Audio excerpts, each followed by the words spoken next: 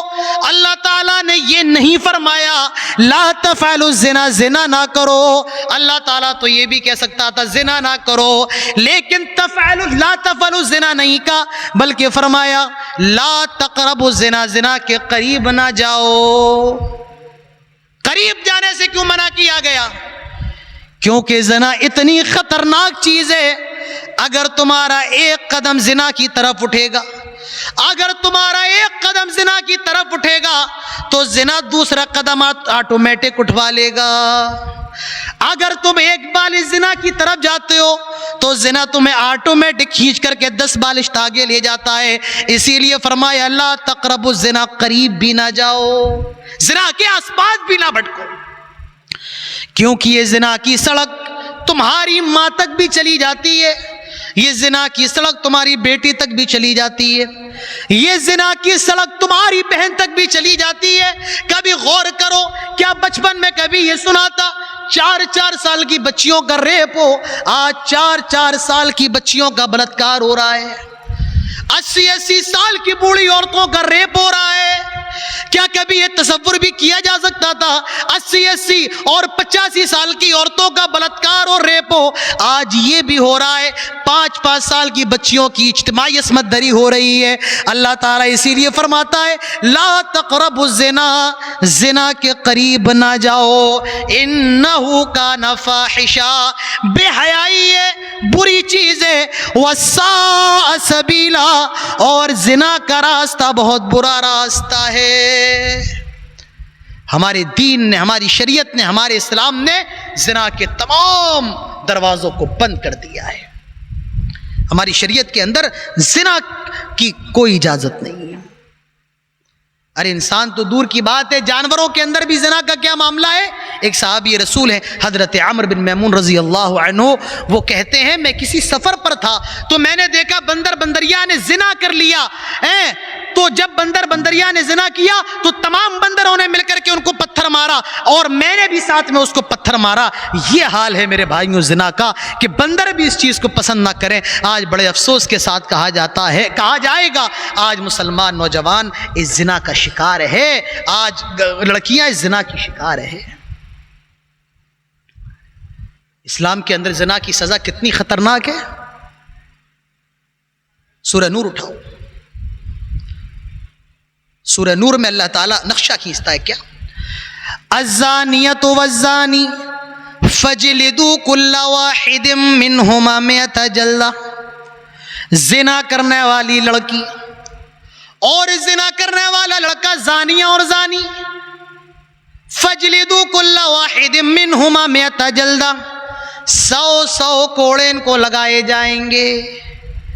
لڑکی نے زنا کر لیا ہے، 100 کوڑے۔ اگر غیر شادی شدہ ہے، یہ نکتہ بھی یاد رکھیے، لڑکی غیر شادی شدہ ہے، لڑکا بھی غیر شادی شدہ ہے، لڑکی غیر شادی شدہ ہے 100 کوڑے لگائے جائیں گے، اور لڑکا غیر شادی شدہ ہے اس کو بھی 100 کوڑے لگائے جائیں گے۔ اور حدیث کے اندر آتا ہے اس کو گاؤں سے، علاقے سے نکال دیا جائے گا، گا، شہر بدر کر دیا جائے گا. لڑکی کو 100 کوڑے اگر غیر شادی شدہ ہے اور لڑکا غیر شادی شدہ ہے اس کو بھی 100 کوڑے لگائے جائیں گے اور 1 سال کے لیے شہر سے باہر نکال دیا جائے گا، علاقے سے باہر نکال دیا جائے گا. الزانیۃ والزانی فجلدوا کل واحد منہما 100 جلدہ، 100 کوڑے لگائے جائیں گے. اور میں آپ کو ایک نکتہ بتاؤں، اللہ تعالیٰ نے لڑکی کا ذکر پہلے کیا ہے اور لڑکے کا بعد میں. زانیہ پہلے ہے الزانیۃ والزانی اور زانی بعد میں ہے. لڑکی کا ذکر پہلے کیوں ہے، لڑکے کا بعد میں کیوں ہے؟ مفسرین نے اس کی وجہ بتائی ہے. وجہ یہ ہے کہ زنا کی دعوت دینے والی، زنا کی طرف اٹریکٹ کرنے والی، مائل کرنے والی یہ کون ہوتی ہے؟ لڑکی ہوتی ہے. زنا کی دعوت دینے والی لڑکی ہوتی ہے تب زنا ہوتا ہے، ورنہ نہیں ہوتا ہے. میں آپ کو ایک مثال دوں. آپ کسی مٹھائی کی دکان پر جائیں، رسگلہ تو آپ سب جانتے ہیں چاشنی میں ڈوبا ہوا ہوتا ہے. آپ چاشنی لے کر دیوار پہ لگا دیں. جب آپ چاشنی دیوار پر لگائیں گے تو وہاں پر مکھی آ کر کے بیٹھ جائے گی. جب مکھی آ کے بیٹھے گی تو چھپکلی بھی وہاں پر آ جائے گی تاکہ مکھی کا شکار کر لے. اور جب چھپکلی آئے گی، بلی کی نگاہ پڑے گی، بلی چھپکلی کی طرف لپکے گی. اور اگر کتے کو بلی دکھ گئی تو کتا بلی کے اوپر لپکے گا. آپ پھر ذرا اس مثال کو غور سے سنیے. آپ نے دیوار پر چاشنی لگائی، شیرہ لگایا، اور جب شیرہ آپ نے دیوار پر لگایا اس شیرے کی وجہ سے مکھی آ کر کے بیٹھ گئی. اور جب مکھی آئی تو مکھی کو دیکھ کر کے چھپکلی آ کر کے اس کا شکار کرنے کے لیے آ گئی. جب چھپکلی کو بلی نے دیکھا بلی آ گئی، اور جب کتے نے بلی کو دیکھا تو کتا آ گیا. کتا بلی کے اوپر جھپٹا، بلی دکان میں بھاگی اور پوری دکان تہس نہس ہو گئی. رسگلے کہیں پڑے ہیں، سموسہ کہیں پڑا ہے، جلیبی کہیں پڑی ہے، شیرہ کہیں پڑا ہے. غلطی کتے کی نہیں ہے، غلطی بلی کی نہیں ہے، غلطی چھپکلی کی نہیں ہے، غلطی مکھی کی نہیں ہے، بلکہ غلطی اس کی ہے جس نے شیرہ لگایا ہے. یہ زنا کا شیرہ کس کی طرف سے لگتا ہے؟ لڑکی کی طرف سے. کون کہتا ہے ایسے کپڑے پہن کے گھر سے باہر نکلو جس سے جسم کا اتار چڑھاؤ ظاہر ہو؟ کون کہتا ہے بغیر محرم کے گھر سے باہر نکلو؟ ہمارے اور آپ کے یہاں چھوٹے شہروں کے اندر تو خیر ہے، دلی، ممبئی اور حیدرآباد، بنگلور، رات کے 1 بجے 3 سہیلیاں ہیں مسلمان ٹہل رہی ہے. وہ گھر میں بے چینی ہو رہی تھی تو ہم باہر نکل آئے. یہ حالات ہے. تو زنا کی طرف مائل کرنے والی کون ہوتی ہے؟ لڑکی ہوتی ہے. گھروں سے باہر نکلے تو اس طریقے سے سج سور کے نکلے تاکہ مرد مائل ہو. یہ سب کیا ہے بھائی؟ ایک چلن اور چل گیا ہے مسلمان لڑکیوں کے اندر. وہ کوئی برقع وغیرہ پہن لیا، اب وہ برقعے کو اس طریقے سے اٹھا کے گھوم کر کے، ارے بھائی کیا ضرورت ہے؟ برقعے کا مطلب ہے تاکہ لڑکی کو نہ دیکھا جائے. اب وہ برقع پہن کے گھوم رہی ہیں اور ڈانس بھی کر رہی، برقع اٹھا کے گھوم رہی ہیں. یہ تمام چیزیں کیا ہیں؟ آدمی اسٹیٹس لگاتا ہے اپنی بیوی کے ساتھ، اور جہاں بیوی کا چہرہ ہے وہاں پر وہ کچھ ایسا کوئی کارٹون لگا دیتا ہے تاکہ بیوی کا چہرہ نظر نہ آئے. ارے بھائی لگایا کیوں ہے؟ یا تو پھر نظر آنے دو، دیکھنے دو کیا ہے کیا نہیں ہے. اور جب دکھانا ہی نہیں ہے تو لگانے کی کیا ضرورت ہے؟ آپ بات سمجھ رہے ہیں؟ کیوں کوئی ہماری بیوی کے ہاتھوں کو دیکھے؟ کیوں کوئی آپ کی بیوی کے کپڑوں کو بھی دیکھے؟ کیوں کوئی آپ کی بیوی کے پیروں کو دیکھے؟ میرے بھائیوں یاد رکھیے یہ بھی بے شرمی کی ایک علامت ہے. یہ تو خیر میں نے مذاق کے طور پہ آپ سے کہا ہے. تو بہرحال زنا کی دعوت کس کی طرف سے ہوتی ہے؟ لڑکی کی طرف سے. الزانیۃ والزانی فجلدوا کل واحد منہما 100 جلدہ. لڑکی زنا کار ہے، غیر شادی شدہ، 100 کوڑے لگائے جائیں گے، اور لڑکے پر بھی 100 کوڑے لگائے جائیں گے اور اس کو شہر سے نکال دیا جائے گا. اور جو شادی شدہ ہیں ان کی الگ سزا ہے، یہ سزا نہیں ہے. اور خطرناک سزا اسلام نے دی ہے. ان کی سزا کیا ہے؟ اگر عورت شادی شدہ ہے، اس نے زنا کر لیا ہے، زمین میں گاڑ دیا جائے گا اور تب تک پتھر مارے جائیں گے جب تک کہ وہ مر نہ جائے. یہ شادی شدہ زانیہ کی سزا ہے.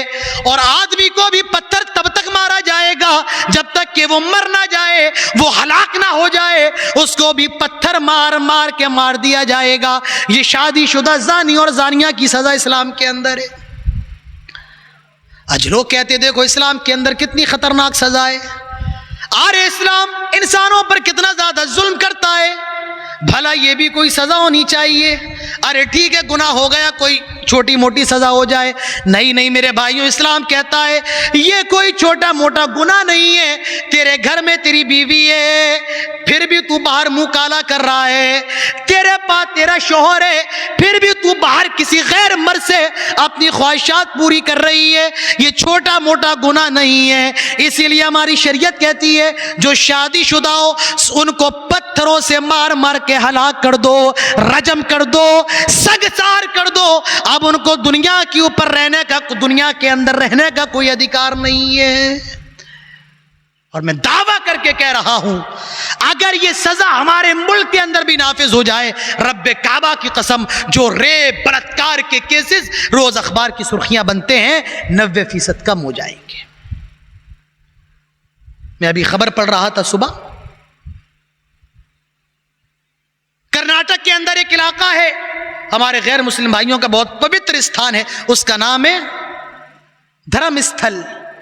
ایک شخص نے بتایا کہ میں نے 20 سال تک ایسی عورتوں کو دفن کیا جن کا بلاತ್ಕಾರ کیا جاتا تھا۔ میں بلاತ್ಕಾರ کرنے والوں کو بھی جانتا ہوں، اور 1 2 10 50 نہیں بلکہ سینکڑوں عورتوں کو میں نے دفن کیا ہے اپنے ہاتھوں سے۔ اندازہ لگائیے یہ دنیا کا حال ہے۔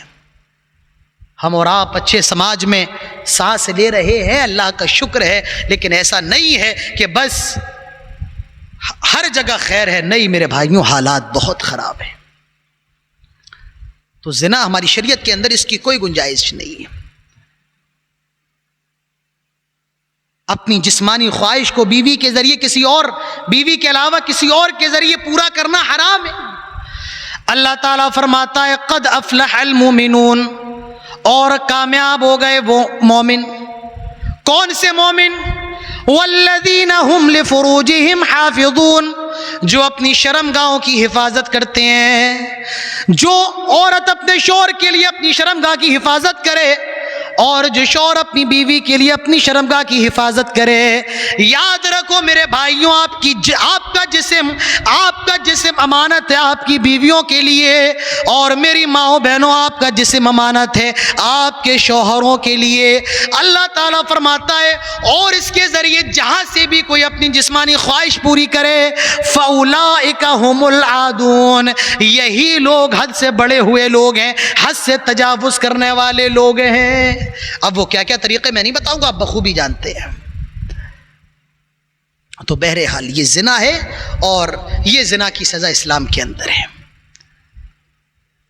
میرا موضوع یہ نہیں ہے کہ صرف گناہ کیا ہے، ان گناہوں سے بچا کیسے جائے، میں انشاءاللہ وہ چیزیں بھی آپ کے سامنے رکھنے کی کوشش کروں گا۔ زنا سے بچنے کا سب سے پہلا طریقہ جانتے ہو کیا ہے؟ میرے بھائیوں، وقت پر شادی کر لو، یہ زنا سے بچنے کا طریقہ ہے۔ وقت پر شادی کر لو، اور یہ میں نہیں کہتا ہوں، ہمارے پیارے نبی صلی اللہ علیہ وسلم فرماتے ہیں یا معشر الشباب من استطاع منکم الباءة فلیتزوج فإنه أغض للبصر وأحسن للفرج ومن لم يستطع فعليه بالصوم فإنه له وجاء۔ آئے نوجوانوں کی جماعت، اللہ کے نبی نے نوجوانوں سے خطاب کیا ہے، یا معشر الشباب، آئے نوجوانوں کی جماعت، اگر تمہارے اندر شادی کرنے کی طاقت ہے، بیوی کو کھلا پلا سکتے ہو، اس کے رہنے کا بندوبست کر سکتے ہو، اس کے کپڑے لتے کا بندوبست کر سکتے ہو، اور اس کی ذاتی ذمہ داری پوری کر سکتے ہو، اللہ کے نبی صلی اللہ علیہ وسلم فرماتے ہیں فَلْيَتَزَوَّجْ، شادی کر لو۔ شادی کا فائدہ کیا ہے؟ فَإِنَّهُ أَغَضُّ لِلْبَصَرِ، شادی نگاہوں کو جھکا دیتی ہے، وَأَحْسَنُ لِلْفَرَجِ، اور شرمگاہ کی حفاظت بھی کرتی ہے۔ یہ شادی نگاہوں کی بھی حفاظت کرتی ہے، شرمگاہ کی بھی حفاظت کرتی ہے، اور جس کے اندر شادی کرنے کی طاقت نہ ہو، یعنی بیوی کو کھلانے کی طاقت نہیں ہے، پیسے وغیرہ سے کمزور ہے، اللہ کے نبی صلی اللہ علیہ وسلم فرماتے ہیں اس کو چاہیے کہ روزہ رکھے، یہ گناہوں سے بچنے کی ڈھال ہے۔ شادی کرنے کی طاقت ہے تو شادی کرو، اور اگر شادی کرنے کی طاقت نہیں ہے، کھلا نہیں سکتا ہے، کاروبار اچھا نہیں ہے، اور بیوی کو رکھنے کا ٹھکانہ نہیں ہے، اللہ کے نبی نے فرمایا روزہ رکھ لو، یہ روزہ گناہوں سے بچنے کا ڈھال ہے۔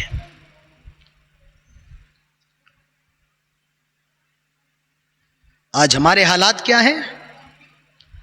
لڑکوں کی عمریں 30 سال کی ہو گئی، 32 سال کی ہو گئی،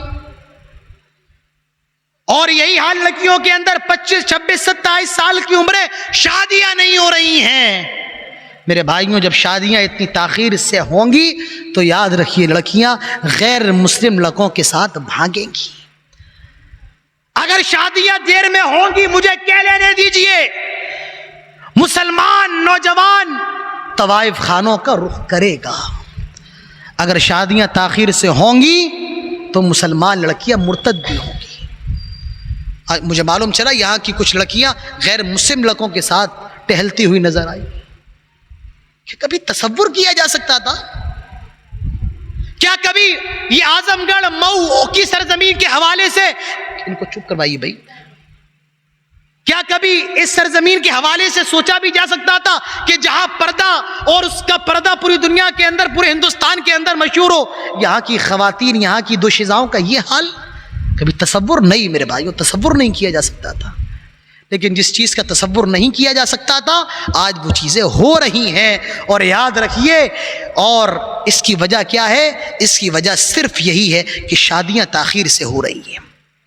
اور یہ میں نہیں کہتا ہوں، یہ میرے الفاظ نہیں ہیں، بلکہ یہ جناب محمد رسول اللہ صلی اللہ علیہ وسلم کی حدیث ہے۔ حدیث دیکھیے، اذا خطب الیکم، جب تمہارے پاس نیک بچے رشتے آ جائیں، لڑکا نیک ہے، لڑکی نیک ہے، نیک رشتے آ جائیں، اخلاق اور دیندار لڑکا ہو، اخلاق والا ہو، دیندار لڑکی ہو، اللہ کے نبی صلی اللہ علیہ وسلم فرماتے ہیں شادی کر دو، تاخیر نہ کرو۔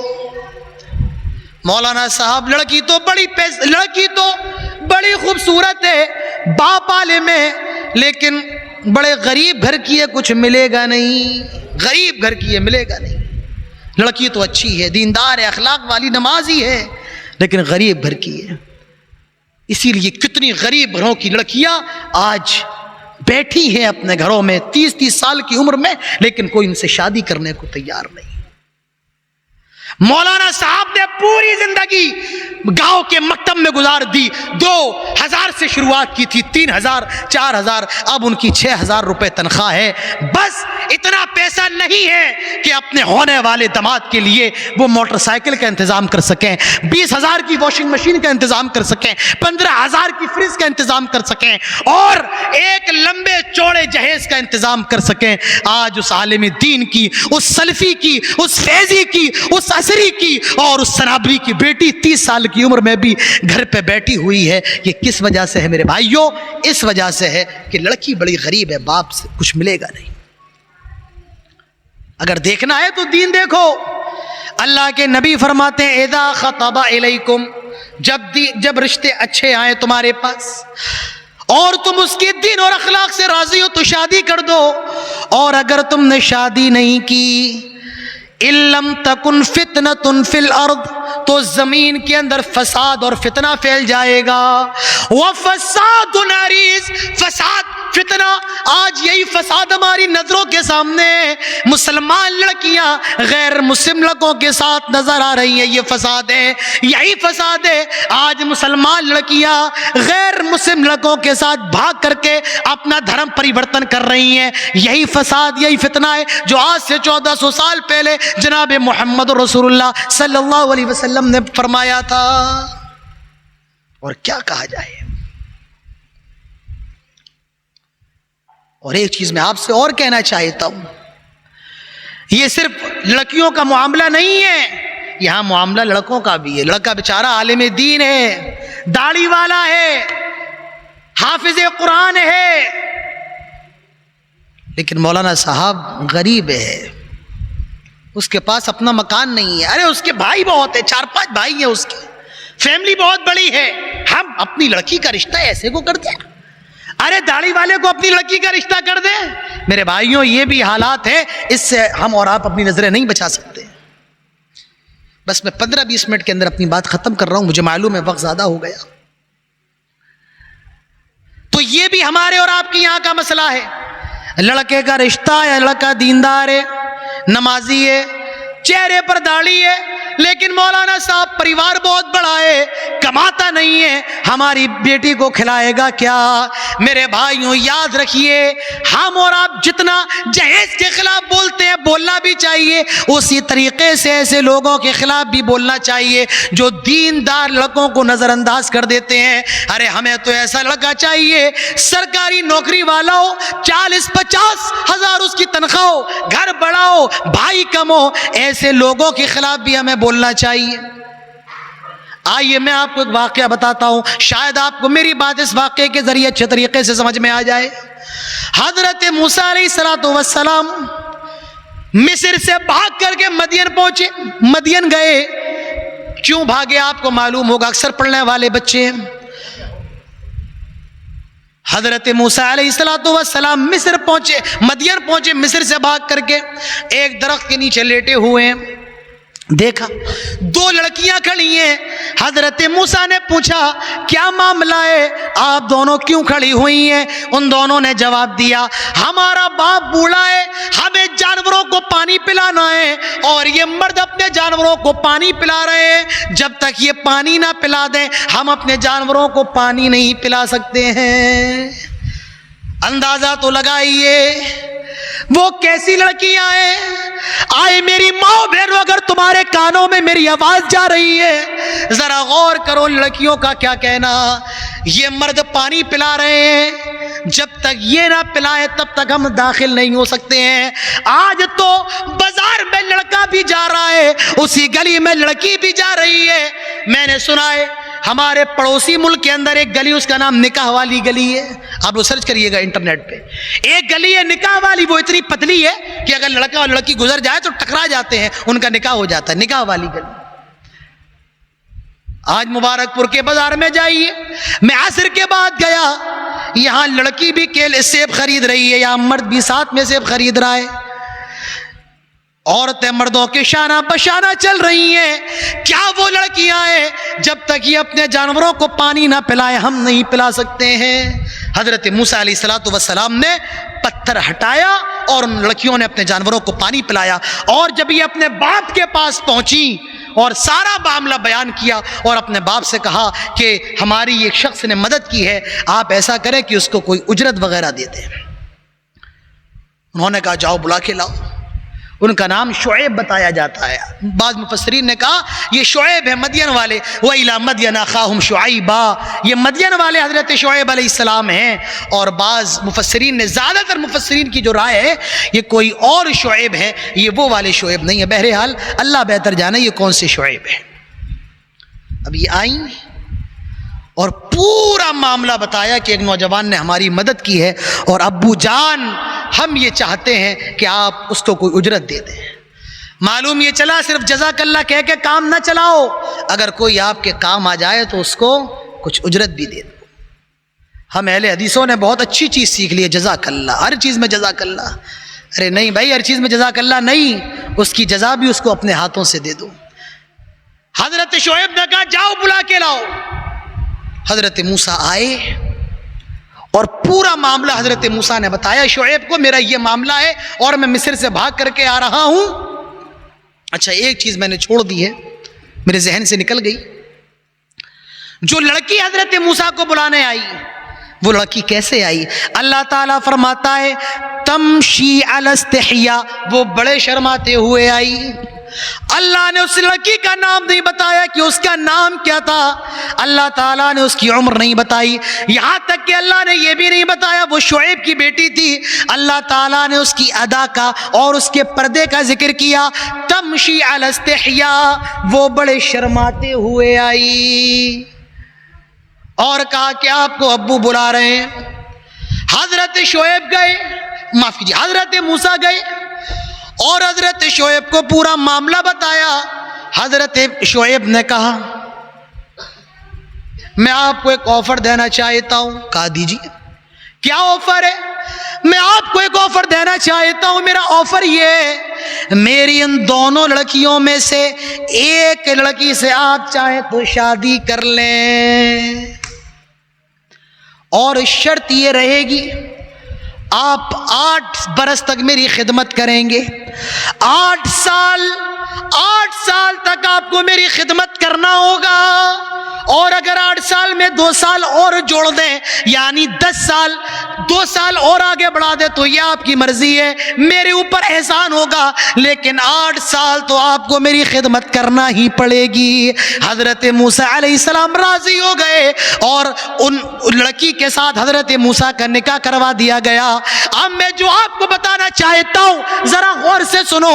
حضرت شعیب نے یہ نہیں پوچھا تم کماتے کتنا ہو، حضرت شعیب نے یہ نہیں پوچھا تمہارا گھر کتنا بڑا ہے، حضرت شعیب نے یہ نہیں پوچھا تمہاری فیملی کتنی بڑی ہے. ان کو تو معلوم ہے مصر سے لٹائے آ رہے ہیں، بھاگ کر کے آ رہے ہیں، لیکن حضرت شعیب سمجھ گئے تھے یہ بہت دیندار آدمی ہے، اچھا آدمی ہے، اور انہوں نے اپنی بچی کا نکاح کر دیا.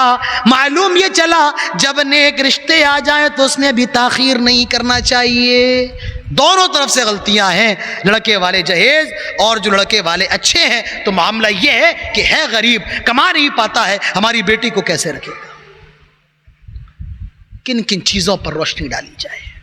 بہرحال تو زنا سے بچنا ہے، نکاح کر لو، اور یاد رکھو نکاح کرنا واجب ہے، فرض ہے، سنت بھی ہے. آپ کہیں گے مولانا نکاح کرنا سنت ہے، سنت بھی ہے، فرض بھی ہے، اور نکاح کرنا حرام بھی ہے.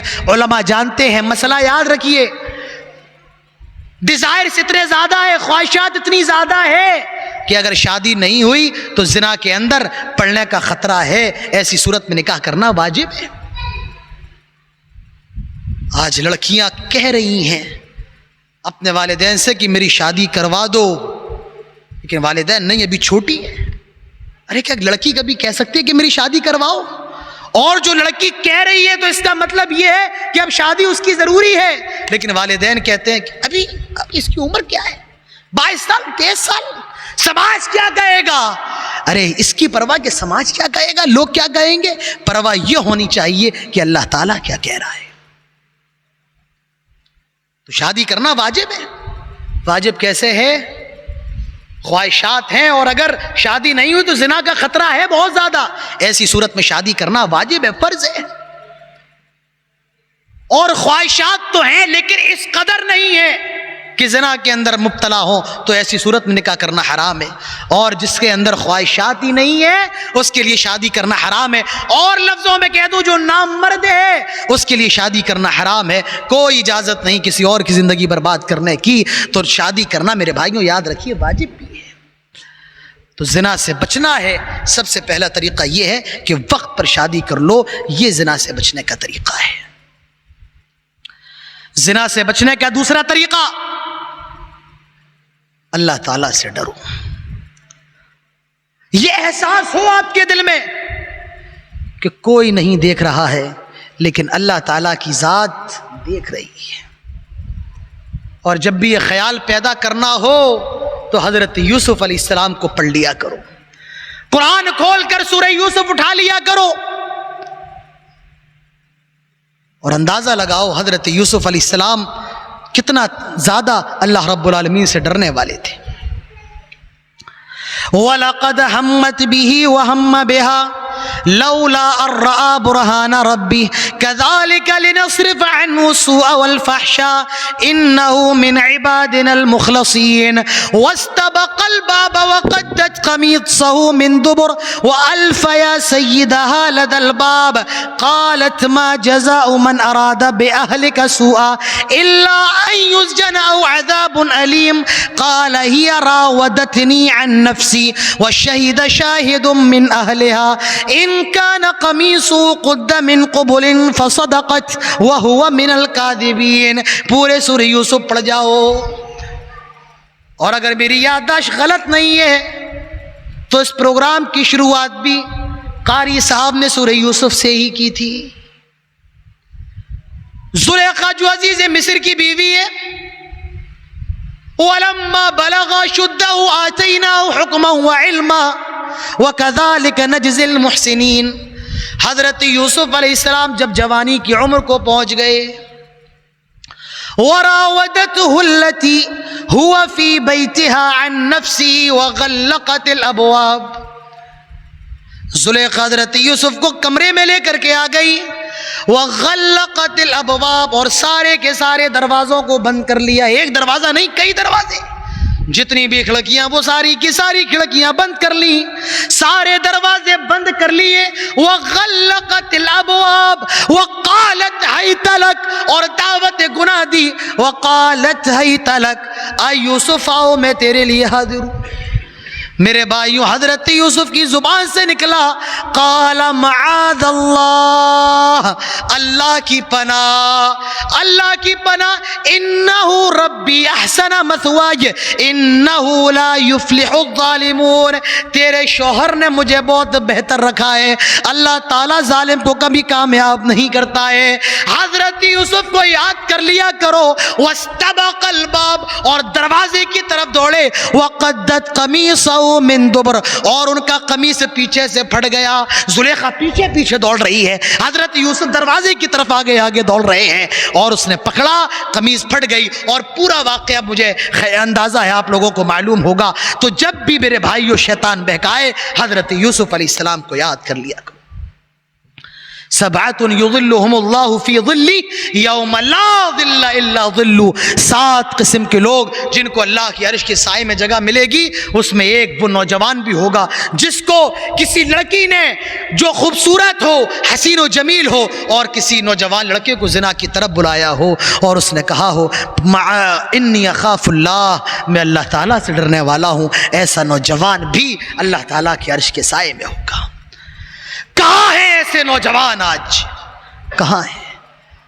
تصور کیا جا سکتا ہے کہ مسلمان زنا کرے؟ مسلمان نوجوان میں اور کسی کتے میں فرق نہ رہ جائے. کتا بھی جہاں چاہے اپنی خواہش پوری کر لے, اور آج کا نوجوان بھی جہاں چاہے اپنا منہ کالا کر لے. میرے بھائیوں, یہ کیسے ہو سکتا ہے ایک کتے میں, ایک سور میں, اور ایک زناکار ایک مسلمان کے اندر فرق؟ مجھے ایک واقعہ یاد آ رہا ہے.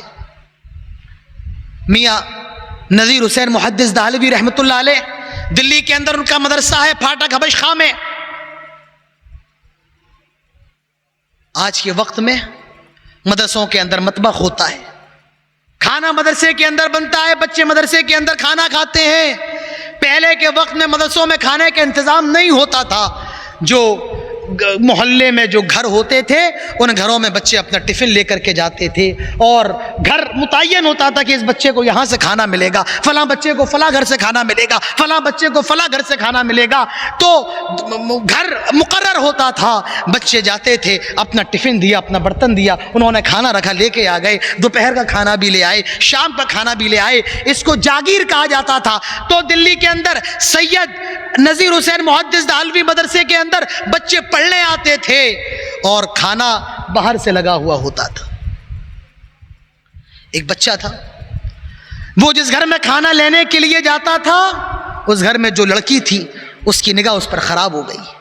لڑکے پر لڑکی کی نگاہ خراب ہو گئی, اس کو موقع نہیں مل رہا تھا. ایک مرتبہ اس کے ماں باپ گھر سے باہر گئے ہوئے تھے, وہ بچہ کھانا لینے کے لیے آیا, اس نے دروازے لگا لیے اس لڑکی نے, اور کہا کہ تمہیں میرے ساتھ زنا کرنا ہوگا. لڑکا حیران رہ گیا, کیا میرے ساتھ زنا کرنا ہوگا؟ لڑکے نے منع کیا, میں یہ غلط کام نہیں کر سکتا ہوں. لڑکی نے کہا کرنا پڑے گا, ورنہ میں ابھی شور کر دوں گی کہ تم نے میری عزت پر ہاتھ ڈالنے کی کوشش کی ہے. لڑکا مجبور ہو گیا, پریشان میں کیا کروں.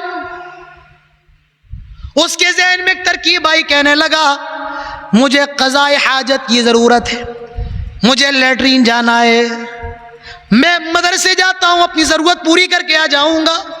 لڑکی نے کہا میرے گھر کی لیٹرین استعمال کر لو, مدرسے جانے کی اجازت نہیں ہے. اب یہ بیچارہ لیٹرین میں تو گیا, پریشان ہے, زنا سے کیسے بچا جائے.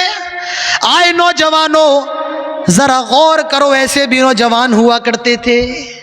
ارے زنا کی دعوت نہ دی جائے، زنا سے بچنا تب کوئی کمال تھوڑی ہے.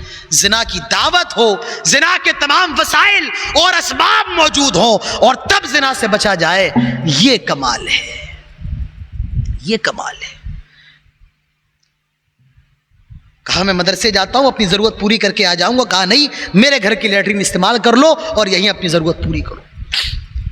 اب یہ گیا بیچارہ لیٹرین کے اندر، بڑا پریشان تھا. اس نے قضائے حاجت کی اور اس نے یہ کیا کہ جو گندگی اس نے کی تھی قضائے حاجت، اسی لیٹرین کو اٹھا کر اس نے اپنے جسم پر مل لیا.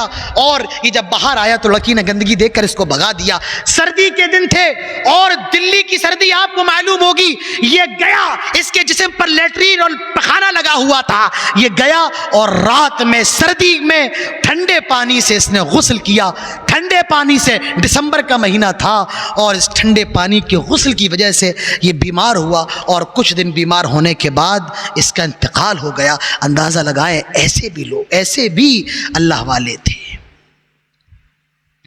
کہ ہم سب کے لیے اس میں سبق نہیں ہے، پیغام نہیں ہے. کیا فرق؟ نوجوان جو چاہے کرے، ہم میرے بھائیوں ہم آزاد نہیں ہیں. ہم بندھے ہوئے ہیں اسلام سے، ہم بندھے ہوئے ہیں دین سے، شریعت سے. تو میرے بھائیوں ہمیں اور آپ کو غور کرنا ہے. زنا سے بچنے کا راستہ کیا ہے؟ زنا سے بچنے کا راستہ یہ ہے کہ وقت پر شادی ہو اور آدمی کے دل میں اللہ رب العالمین کا خوف ہو، ڈر ہو کہ کوئی دیکھنے والا نہ ہو. لیکن تب اللہ تعالیٰ تب بھی دیکھ رہا ہے. اتق اللہ حیث ما کنت، اللہ کے نبی صلی اللہ علیہ وسلم فرماتے ہیں جہاں بھی رہو اللہ رب العالمین سے ڈرتے رہو. اتق اللہ حیث ما کنت، جہاں بھی رہو اللہ تعالیٰ سے ڈرتے رہو. تو ہمارے سماج کے اندر جو گناہ ہیں، بڑے گناہ، میں نے 2 آپ کے سامنے بیان کیے ہیں. میں چاہتا ہوں کہ ایک گناہ بیان کر کے پھر بات ختم کروں.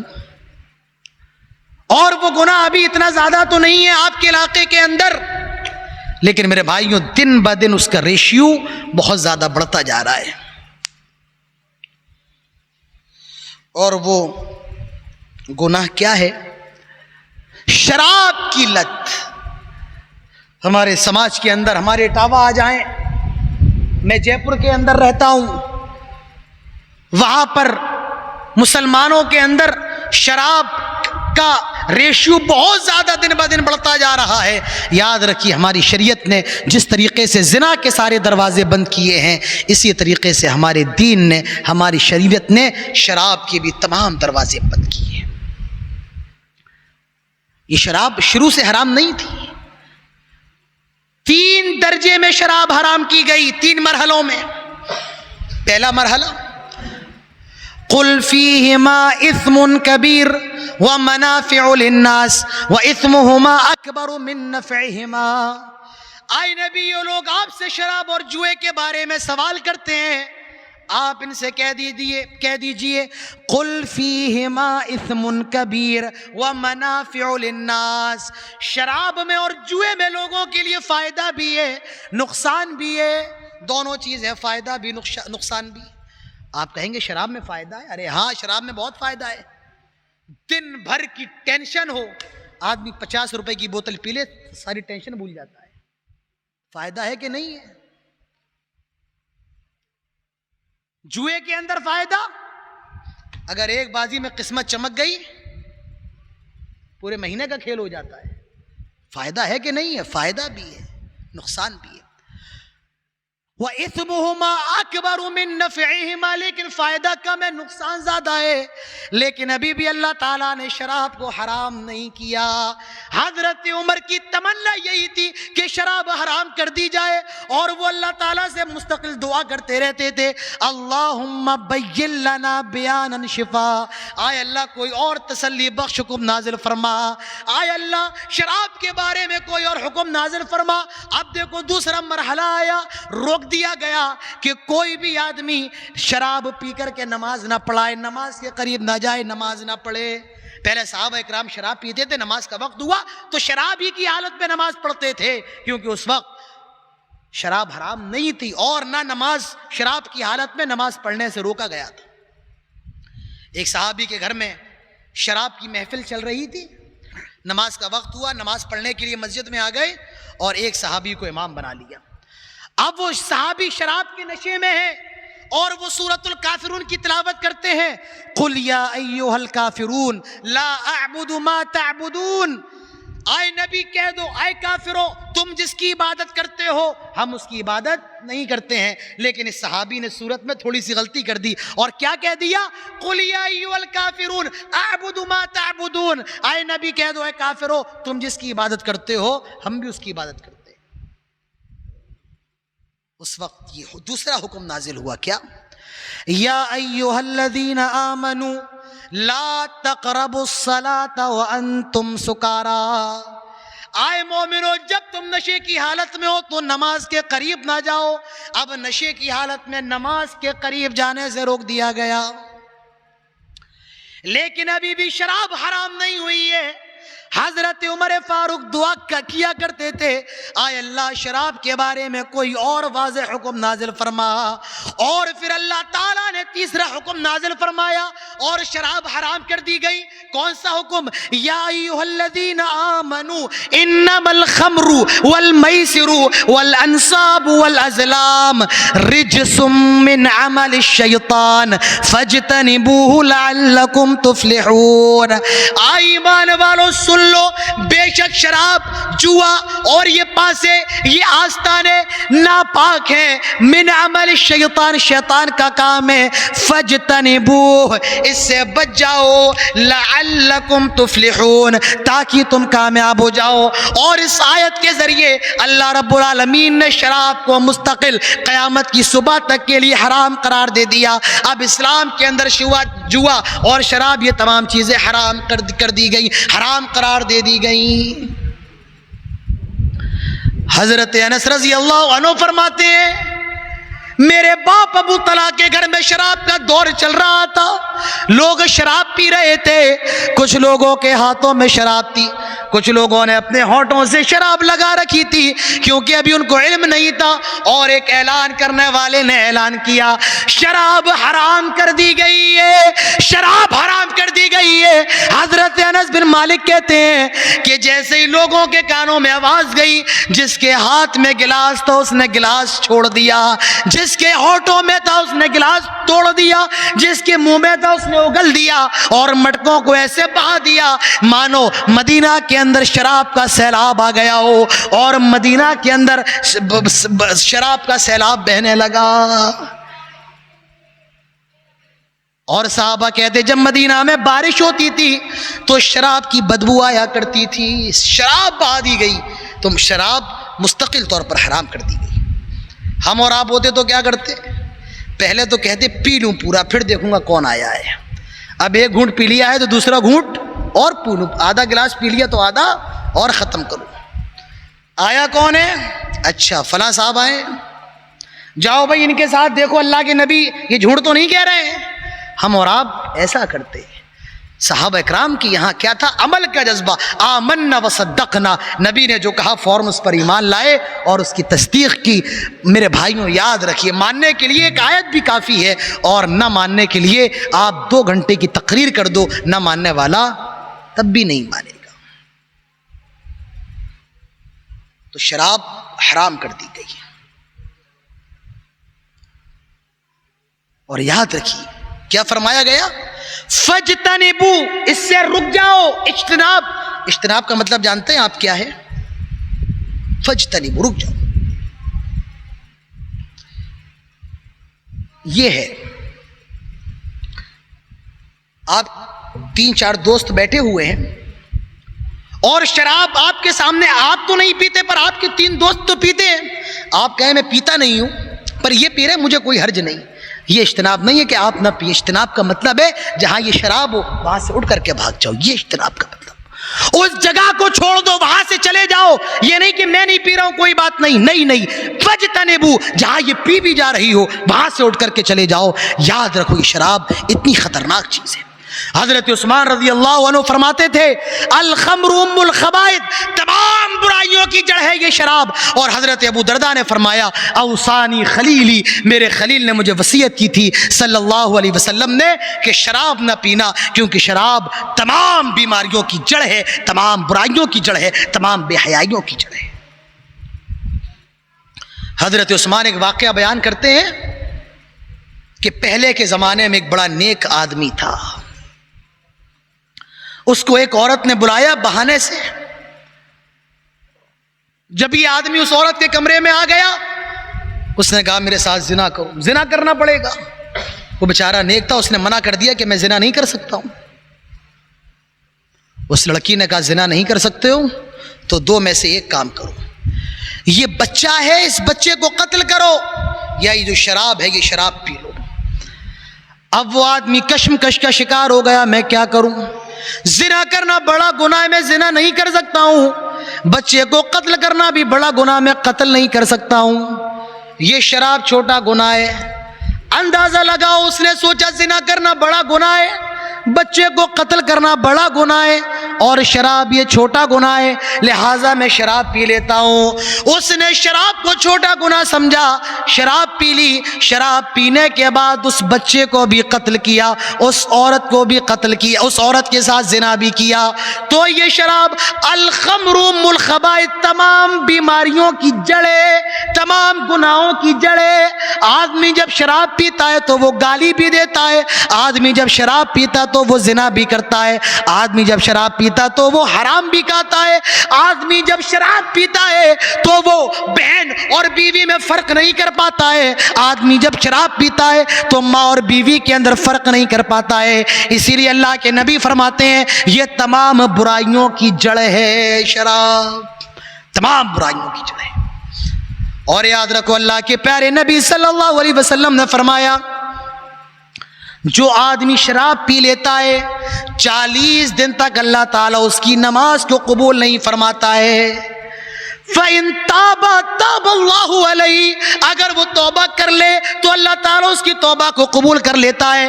وَإِنْ عَادَ، لیکن پھر وہ شراب پیتا ہے تو 40 دن تک اللہ تعالیٰ اس کی نماز کو قبول نہیں کرتا ہے. فَإِن تَابَ تَابَ اللَّهُ عَلَيْهِ، لیکن دوسری بار بھی اگر وہ توبہ کر لے اللہ تعالیٰ اس کی توبہ کو قبول فرما لیتا ہے. وَإِنْ عَادَ، پھر وہ تیسری مرتبہ شراب پینے لگتا ہے، اللہ تعالیٰ 40 دن تک اس کی نماز قبول نہیں کرتا ہے. وَإِن تَابَ تَابَ اللَّهُ عَلَيْهِ، لیکن اگر وہ توبہ کر لے تو اللہ تعالیٰ تیسری بار بھی اس کی توبہ قبول کر لیتا ہے. وَإِنْ عَادَ الرَّابِعَةَ، اور وہ جب وہ چوتھی مرتبہ شراب پیتا ہے، ذرا غور کرو، اللہ کے نبی فرماتے ہیں 3 مرتبہ اس نے توبہ کی، اللہ نے قبول کر لی، اور جب وہ چوتھی مرتبہ شراب پیتا ہے اللہ تعالیٰ 40 دن تک اس کی نماز قبول نہیں کرے گا. اور اگر وہ توبہ بھی کر لے، توبہ 3 بار کی اللہ نے معاف کر دی، چوتھی بار اس نے شراب پی، اللہ کے نبی صلی اللہ علیہ وسلم فرماتے ہیں اب وہ اللہ سے توبہ کرے گا تو اللہ تبارک و تعالیٰ اس کی توبہ کو بھی قبول نہیں کرے گا. اے میرے نوجوانوں، کیا ہو گیا ہے، کیا کہوں میں؟ آئے نوجوانوں، آئے مسلمانوں، اللہ نے تمہیں پیدا اس لیے کیا تھا تم شراب کے اڈوں کو جا کر کے بند کرو، لیکن آج تم شراب کے اڈوں کو آباد کیے ہوئے ہو. میرے الفاظ تھوڑے سے کڑوے ہیں. آئے مسلمانوں، آئے میری ماں، تم نے اپنے بچوں کو کون سا خون دودھ کی شکل میں پلایا؟ ان بچوں کو اللہ نے مسلمانوں کو پیدا اس لیے کیا تھا تاکہ بیئر بار میں تالا لگائیں.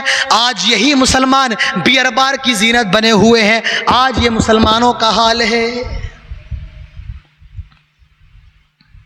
تو میرے بھائیوں یاد رکھو، یہ شراب اتنی بڑی چیز ہے، اتنا بڑا گناہ ہے، اللہ تبارک و تعالیٰ نے بھی اس پر لعنت فرمائی ہے. اور میں آپ کو بتاؤں یہ ایسا گناہ ہے کہ یہ اس پر وعید بھی ہے، اس پر حد بھی ہے، اور اس پر لعنت بھی ہے. وعید بھی ہے، حد بھی ہے، لعنت بھی ہے، تینوں چیزیں ہیں. لعنت، اللہ کے نبی صلی اللہ علیہ وسلم فرماتے ہیں لعن اللہ الخمر وشاربها وساقيها وبائعها ومبتاعها. اللہ کے نبی صلی اللہ علیہ وسلم فرماتے ہیں اللہ کی لعنت ہو، لعن اللہ الخمر، شراب پر اللہ کی لعنت ہو. کس پر؟ شراب پر. وساقیہ، اللہ کی لعنت ہو شراب پینے والے پر، شراب پر بھی لعنت، شراب پینے والے پر بھی لعنت. وساقیہ وشاربہ، اللہ تعالیٰ کی لعنت ہو شراب پلانے والے پر. آپ شراب نہیں پیتے ہیں لیکن شراب اگر پلا رہے ہیں تو یہ بھی حرام ہے. لوگ سوال کرتے ہیں میں فلاں 5 اسٹار ہوٹل کے اندر جاب کرتا ہوں، میں مسلمان ہوں، شراب نہیں پیتا ہوں، لیکن میں ویٹر ہوں، مجھے شراب پلانا پڑتی ہے، تو کیا میرے لیے یہ حلال ہے، جائز ہے؟ یاد رکھو آپ شراب نہیں پیتے ہیں لیکن کسی اور کو شراب سرو کرنا، شراب پیش کرنا یہ بھی حرام ہے. جس ویٹرنگ کے اندر شراب بانٹی جائے وہ جاب کرنا حرام ہے. اللہ کے نبی صلی اللہ علیہ وسلم فرماتے ہیں وساقیہ، شراب پلانے والے پر بھی لعنت ہے. شراب پر لعنت، پینے والے پر لعنت، پلانے والے پر لعنت. اور وبائعہا، بیچنے والے پر لعنت. میں پیتا نہیں ہوں لیکن میری دکان میں ہے، میں پیتا نہیں ہوں لیکن میری سپر مارکیٹ میں تو بکتی ہے. یاد رکھیے بیچنا بھی حرام ہے. وبائعہا ومبتاعہا، بیچنے والے پر بھی لعنت اور خریدنے والے پر بھی لعنت. آپ پیتے نہیں ہیں لیکن خرید کر کے لائے ہیں، آپ پر بھی لعنت. آپ جس کمپنی میں جاب کرتے ہیں آپ کا مالک پیتا ہے، اس نے آپ کو 2000 روپے دیے، جاؤ فلاں بوتل لے کر کے آؤ. آپ تو نہیں پیتے ہیں لیکن آپ یہ جو خریدنے گئے یہ بھی حرام ہے اور اللہ کی لعنت ہے شراب خریدنے والے پر بھی. وعاصرہا ومعتصر، بنانے والے پر، بنوانے والے پر. وحاملہا، شراب ڈھونے والے پر لعنت. آپ کی چھوٹے ہاتھی کی گاڑی ہے، آپ شراب پیتے نہیں ہیں پر آپ اپنی چھوٹی ہاتھی کی گاڑی میں اپنے ٹرک میں شراب کو یہاں سے وہاں لے کر کے جاتے ہیں، یاد رکھیے یہ بھی جائز نہیں ہے. والمحمولۃ الیہ، اور جس کی طرف لے کر کے جائی جائے اس پر بھی لعنت. تو یہ شراب کا معاملہ ہے. تو ہماری شریعت کے اندر بھی ہم جس طریقے سے زنا حرام ہے اسی طریقے سے میرے بھائیوں شراب بھی حرام ہے. اب ایک سوال یہ پیدا ہوتا ہے، شراب تو حرام ہے، گٹکے کا کیا معاملہ ہے، سگریٹ کا کیا حکم ہے، یا نشے والے پان کا مسئلہ کیا ہے؟ میں مسئلہ نہیں بتاؤں گا، آؤ جناب محمد رسول اللہ صلی اللہ علیہ وسلم کی حدیث بتا دیتا ہوں. اللہ کے نبی صلی اللہ علیہ وسلم فرماتے ہیں کل مسکر خمر، ہر نشہ کرنے والی چیز شراب ہے. اس حدیث سے پہلا مسئلہ تو یہ معلوم ہوا کہ جو صرف بوتل میں ملتی ہے وہ شراب نہیں ہے، بلکہ جس چیز سے بھی نشہ آئے وہ تمام چیزیں شراب ہیں. گٹکا یہ بھی شراب ہے، گٹکا تو نام آپ نے دیا ہے، اس کے اندر سکر ہے، نشہ ہے، وہ شراب ہے. سگریٹ یہ شراب ہے، کھینی یہ شراب ہے. تو جن جن چیزوں سے نشہ آئے وہ تمام کی تمام چیزیں شراب ہے. کھانسی کا کوئی ٹونک آتا ہے، کھانسی کا ڈاکٹر بتاتا ہے کہ آپ بس اتنا پئیں، ایک ڈھکن پی لیں، آدھا ڈھکن پی لیں، لیکن اگر آپ اس بوتل کو پورا پی جائیں گے تو اس میں نشہ آتا ہے، حرام ہے. فیویکول جو ہوتا ہے، ہم لوگ کتاب چپکانے کا کام لیتے ہیں، دوسری چیز چپکانے کا کام لیتے ہیں، اس کی اگر کوئی ایک مقدار ہے اس کو پی لے یا میرا خیال ہے سونگھ لے تو اس سے بھی نشہ آتا ہے. وکس زکام ہو جائے تو ہم اور آپ استعمال کرتے ہیں، اس سے بھی کسی طریقے سے نشہ ہوتا ہے اور لوگ استعمال کر رہے ہیں نشے کے طور پر. دوائیوں کا استعمال نشے کے طور پر ہو رہا ہے. تو وہ جو بھی چیز ہے جس سے نشہ آئے، چاہے وہ تمباکو ہو، گٹکا ہو، کھینی ہو، پان ہو، بیڑی ہو، سگریٹ ہو، اللہ کے نبی فرماتے ہیں کل مسکر خمر، ہر نشہ کرنے والی چیز حرام ہے. وکل مسکر حرام، اور ہر نشہ کرنے والی چیز حرام ہے. اب سوال یہ ہے کہ گٹکا حرام ہے یا حلال ہے؟ اللہ کے نبی نے فرمایا ہر وہ چیز جس سے نشہ آئے حرام ہے. آپ کے تمام سوالات کا جواب بس ایک حدیث سے مل گیا. اب آپ کہیں کہ ہمیں تو نشہ نہیں آتا ہے، نہیں مولانا صاحب ہمیں تو نشہ نہیں آتا ہے، تو مہمان آئے تو وہی پیش کیا کرو. کیوں کھلاتے ہو سیب، کیوں کھلاتے ہو بسکٹ؟ جب نشہ نہیں ہے اچھی چیزیں تو بچوں کو بھی کھلایا کرو، اپنی بیوی کو بھی کھلاؤ۔ یاد رکھو اللہ کے نبی فرماتے ہیں ما اسکر کثیر فقلیل حرام، جس کے زیادہ کھانے سے نشہ آئے اس کا تھوڑا کھانا بھی حرام ہے۔ جس کی زیادہ کوانٹٹی میں نشہ ہے کھانے سے، اس کی تھوڑی کوانٹٹی کھانا بھی حرام ہے۔